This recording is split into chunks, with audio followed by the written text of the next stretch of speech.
Hello, my dear friends and my students. Today we will study the next chapter, chapter 13 of the novel by R.K. Narayan, that is The Bachelor of Arts. In chapter 13, Chandra now reaches home. He is very weak. He looks like a cop. His parents are very much surprised to see him in this condition.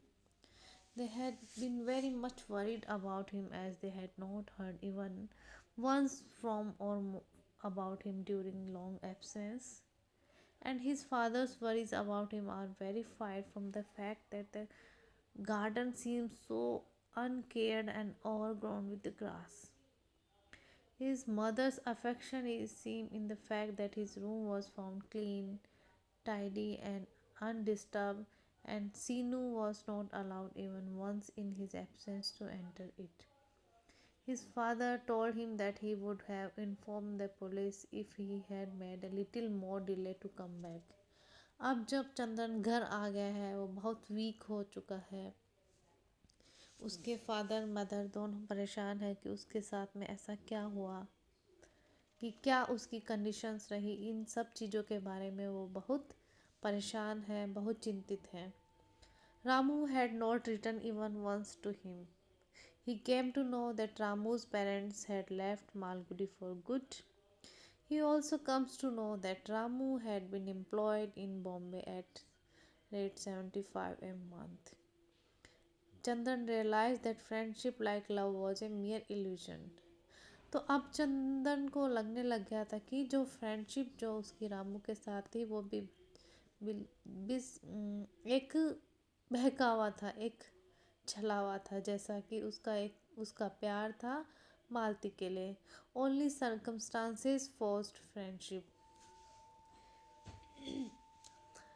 When circumstances changed, the relations too changed. His boyish romanticism was thus being shattered step by step.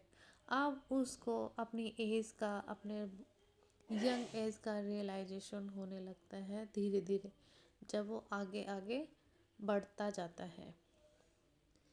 In the evening, Chandran went to Mohan's lodge, telling his mother that he could sleep in his room that night. Mohan was now doing well as a correspondent of Daily Messenger. Good earning had made him very healthy and cheerful. He knew from Mohan that Malti and her people had left the house and Sam Marwais had acquired it. अब उसको मालती के बारे में कुछ पता चलता है कि उसके पेरेंट्स ने उस हाउस को छोड़ दिया है और कोई और ही उस हाउस को अक्वायर कर लिया है। Things seems to have change everywhere. Chandan को अब हर जगह चीज़ें चेंज लगती हैं, परिस्थितियाँ चेंज लगती हैं, लोग चेंज लगते हैं, दोस्त बदल गए हैं। तो अब उस चीज़ को वो रियलाइज़ करने लगता है। He took Mohan to the banks of the river and narrated to his experiences during his absence from Malgudi. He explained to him his views on love and friendship. चंदन मोहन को मालगुडी के पास जो नदी थी वहाँ ले जाता है और अपने व्यूज़ हैं उसको समझाता है। He explained to him his views on love and friendship, कि ये सब कुछ एक इल्यूज़न मात्र है। According to his new philosophy, which followed the devastating discovery, love and friendship were just illusions. He explained that people married because their sexual appetite, क्योंकि already उसको कैलाश के साथ में एक्सपीरियंस हो चुका था। There was nothing deeper than that in man woman relationship. ये सिर्फ एक सेक्सुअल एपेटाइट पे बेस्ड है। मैन एंड वुमेन का जो रिलेशन है ये सिर्फ सेक्सुअली बेस्ड है। अब हम चैप्टर 14 की तरफ जाते हैं। यहाँ पे Chandan has become now sober by now. He try to lead a calm and peaceful life in his home town, जो है इसका मालगुडी, वहाँ पे वो वापस आ चुका है। नाउ वो अपनी जो लाइफ है, जो बची कुची लाइफ है, उसको बहुत पीसफुल एंड कामफुल मैनर में बिताना चाहता है। Now to get distracted by the thoughts of Malati and love he choose to adopt a busy routine. Malati को अपनी लाइफ से निकालने के लिए, उसके थॉट्स को निकालने के लिए वो अपने आप को बिजी रखने की कोशिश करता है, वो अपने रूटीन को चेंज कर लेता है। It was a kind of mental discipline to which he was subjecting himself. If he happened to go to any such place, he tried to purify his mind from the distractions and excitement caused in this way. He would think this is a mischievous disturbance, this is false, and this thought of Malti are unreal because love is only a brain affection. अब उसको जो young age का जो attraction था वो बिल्कुल illusion लगने लगता है, इसलिए वो इन चीज़ों को अनरियल मानता है और इन चीज़ों से अपने आप को डिस्ट्रैक्ट करने की कोशिश करता है। Chandran's mind was burden with other thoughts. He thought of making his own living and support his parents instead of being an unnecessary burden on them. अब वो खुद अपने अपने पैरों पर खड़ा होकर अपने पेरेंट्स की बारे में सोचने लगता है, उनका सपोर्ट करने की सोचने लगता है, बजाय कि वो उन पर कोई बोझ बने। He was nearly 20 and now being a graduate for 2 years, going to England for doctorate. Now he thought it would cause an extra burden on his father. वो डॉक्टरेट करने के लिए इंग्लैंड जाना चाहता था, लेकिन उसे लगता है कि ये उसके फादर पे कुछ एक्स्ट्रा बर्डन और बढ़ जाएगा। He thought of being self supporting as soon as possible. He consulted with his father on the issue. Father was very kind and considerate. He still stuck to the view of sending him to England, but लेकिन उसके जो father थे बहुत generous थे, वो अभी भी चाहते थे कि उसका जो बेटा है वो इंग्लैंड हायर स्टडीज़ के लिए जाए। But Chandran had his own doubts about his achieving something worthwhile through going to England. अभी भी चंद्रन को खुद पे डाउट था कि क्या ये वर्थफुल है कि उसे इंग्लैंड फर्दर स्टडीज़ के लिए जाना चाहिए। It might turn out to be another illusion, false and deceptive, like love of Malti and his becoming a sannyasi. उसको अपने ऊपर अभी भी डाउट होता है कि हो सकता है कि डूइंग हायर एजुकेशन भी एक इल्यूजन हो, एक फॉल्स हो, एक डिसेप्टिव मीन्स खुद के साथ एक धोखा करना हो, जैसे उसका मालती के लिए लव था और एक जिस तरह से वो एक सन्यासी बन गया था, खुद के साथ उसने चीट किया, तो अभी भी अपने ऊपर वो डाउटफुल है। So he consulted Mohan regarding occupation he should take. Mohan suggested that he should secure the agency of Delhi Messenger for Malgudi. Mohan से वो कंसल्ट करता है कि किस तरह का ऑक्यूपेशन उसको करना चाहिए। मोहन उसको सजेस्ट करता है कि वो एक एजेंसी में दिल्ली मैसेंजर के तौर पर काम करे, जो कि मालगुडी टाउन में ही है। The paper was selling well and there was no reason why the sale should not rise if the agent in Malgudi was competent one. At present a post was also vacant. वो कहता है कि मालगुडी में एक post vacant है, तो वो अभी उसको ज्वाइन कर सकता है। The idea appealed to Chandran and his father acceded to his request, and the agency was secured for Chandran through the help of his uncle in Madras. ये आइडिया चंदन को और उसके फादर को पसंद आता है, क्योंकि ऑलरेडी चंदन के जो अंकल थे वो इस एजेंसी में काम कर रहे थे, तो easily Chandan had to go to Madras where he was warmly welcomed a family of uncle, जहाँ पे उसके फैमिली अंकल ऑलरेडी रहते थे। He turn home happily, for now he had an aim in life, a goal for which he could strive and show his talent. अब चंदन को लगता है कि अब उसके पास में उसके लाइफ में एक गोल है जिसको वो पूरा कर सकता है और इस तरह से अपना टैलेंट वो दिखा सकता है।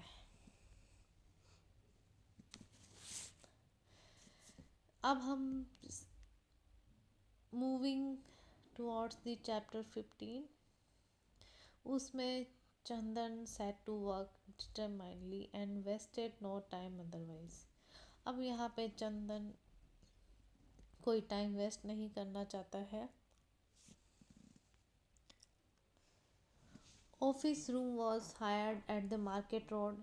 It was furnished and there were few chairs and office table in the office. The signboard depicting the name of the paper in bold letters was hung on the doorway. अब चंदन अपने office की तरफ आता है और ये सब office का डिस्क्रिप्शन है.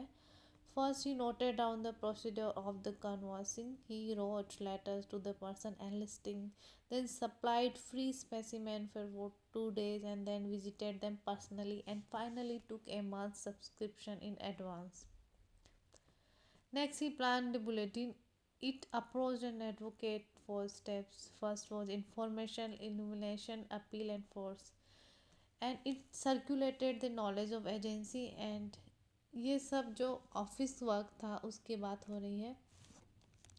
अब हम चैप्टर 16 में Chandan's father unexpectedly came to see him in his office and was much pleased to find his own son doing well. चंदन के फादर अचानक से चंदन के ऑफिस में विजिट करते हैं और बहुत खुश होते हैं कि उसका जो सन है बहुत अच्छा काम कर रहा है. The main purpose of his visit was to tell Chandan of a good marriage proposal that they had in hand. और उनका मकसद क्या था कि उनके पास एक अच्छा मैरिज का प्रपोजल था जो वो अपने हाथ में लाए थे. He told him that they was respectable and they were prepared to give a decent dowry. The horoscope tallied well कि जो कुंडलियाँ हैं वो मिला ली गई हैं. But before the match could be realized, Chandan must see the girl and give his approval. लेकिन इन सब से पहले चंदन को गर्ल देख लेनी चाहिए और अपना अप्रूवल देना चाहिए. But Chandan replied in negative and told his father, "You have taken trouble to come so far, father." वो चंदन नेगेटिव में रिप्लाई करता है और कहता है कि आपने इतनी दूर आने में बहुत परेशानी उठाई. I must tell you that I can not can father. Then he discuss the matter with Mohan. इसके बाद में चंदन ये मैटर मोहन के साथ डिस्कस करता है. When he came to know a letter in the evening, he was much agitated and opened his part to Mohan. Mohan was a poet, but he was also a realist to core.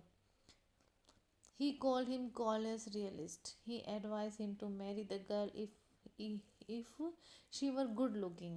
Mohan उसको advice करता है कि तुम्हें उस girl से शादी कर लेनी चाहिए अगर वो गुड लुकिंग है. In this way, he would get a good dowry and a helpmate who would look to his comfort.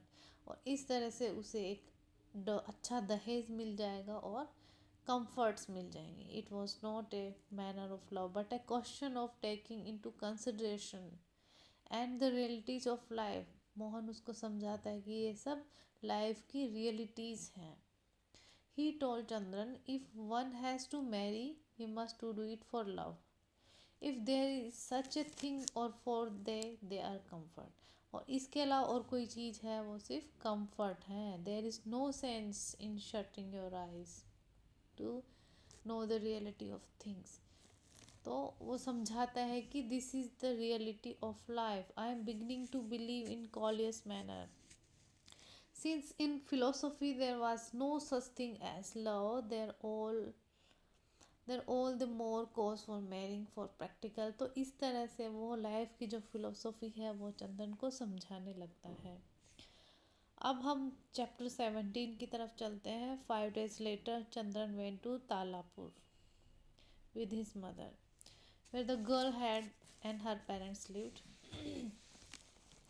तालापुर वह जगह है जहाँ पे ये गर्ल रहती है. At Talapur railway station Ayer's son, who was 18-year-old, came to receive them.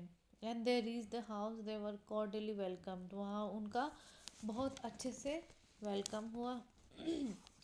Here Chandan sees the mother of the girl and consoles himself that She should be beautiful because her mother is so beautiful. After the time, the girl comes with her eyes fixed on the ground, and she shaped from inner room a few inches into the hall and trembling, uncertain, and ready to vanish in a moment. And he overheard that the girl's name was Sushila, and Sushila was in blue sari, and Chandran is initiated by her body and gait, and she was nervous.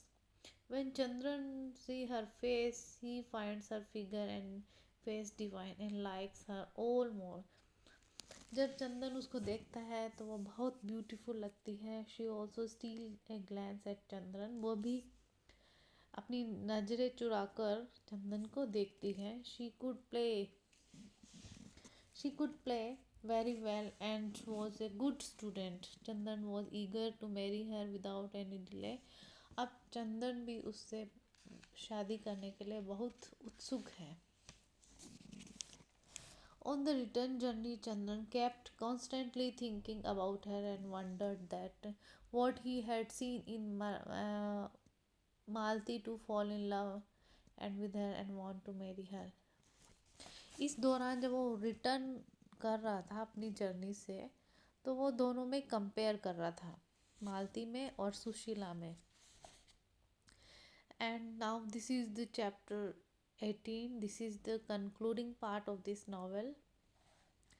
Now the marriage is fructified. 15 days later, the engagement ceremony is celebrated, for which Jairam Iyer and party came to Malgudi. 15 दिन बाद में marriage ceremony होगी, sorry, engagement ceremony हो जाती है और वो मालगुडी में होती है. There was a feast and reception at Chandran's house. The wedding itself was to be perform 10 days later. और 10 दिन बाद में वेडिंग परफॉर्म करने का फिक्स किया जाता है. Chandran now finds Daily Messenger a great nuisance during the preparation for marriage. Invitation cards are issued to his relatives and friends. Hectic preparations were made and Chandan remained extremely busy all the time.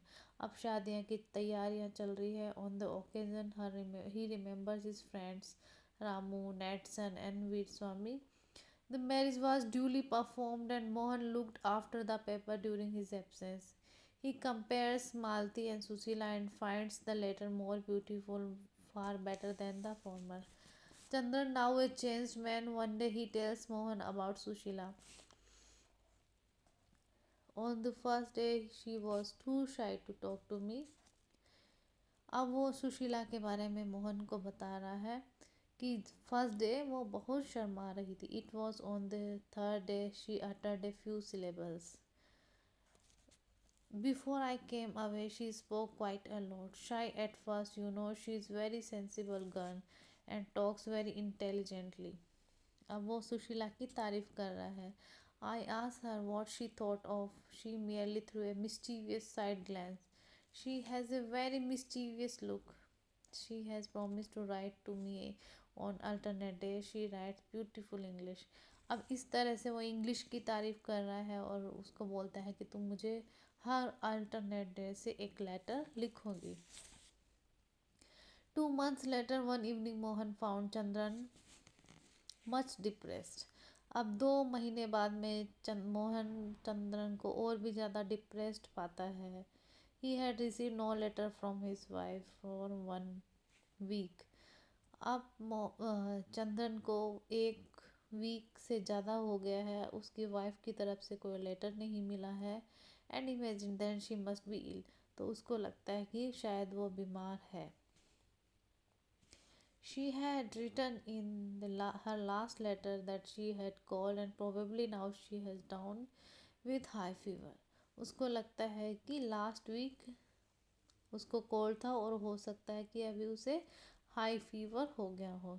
He decided to leave for Talapur and that very evening and requested Mohan to look after the office and his work in absence. And Mohan promised to do so.